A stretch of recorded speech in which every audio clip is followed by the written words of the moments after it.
வணக்கங்க. இது ஒரு சிறிய பதிவு தான். என்ன அப்படின்னா, வீட்டில் வயசானவங்க இருந்தாங்க அப்படின்னா, நீங்கள் நம்ம எல்லாருமே அவங்கள பார்த்துக்கணும் அப்படிங்கிறது நம்முடைய கடமை, நம்முடைய பொறுப்பு.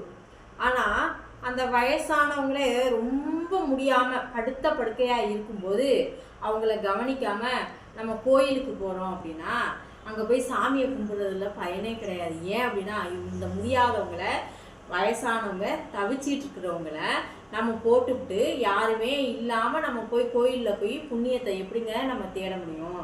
அப்படி தேடுற புண்ணியம் நமக்கு கிடைக்குமா? யோசிச்சு பாருங்க. அந்த ஆத்மா எவ்வளோ கஷ்டப்படும். கடைசியில் வந்துட்டு ஐயோ நான் இல்லையேன்னு சொல்லி புலம்புறதுல ஒரு பயனும் இல்லை. முதல்ல அவங்கள நல்லபடியாக பாருங்கள். நம்மளுக்கு கடவுளுடைய ஆசீர்வாதம் எப்போவுமே இருக்குங்க. அதை விட்டுவிட்டு அவங்கள கஷ்டப்படுத்திட்டு அவங்கள வீட்டில் அம்போன்னு போட்டுட்டு ஒரு சோறு தண்ணி கொடுக்க கூட ஆள் இல்லாமல் இருக்கும்போது நம்ம கோயிலில் போய் என்னங்க புண்ணியத்தை தேட போகிறோம்? அந்த புண்ணியம் நமக்கு கிடைக்குமாங்க?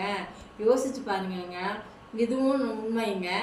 சரியா? தவறாக இருந்தால் மன்னிச்சுக்கோங்க. நன்றி.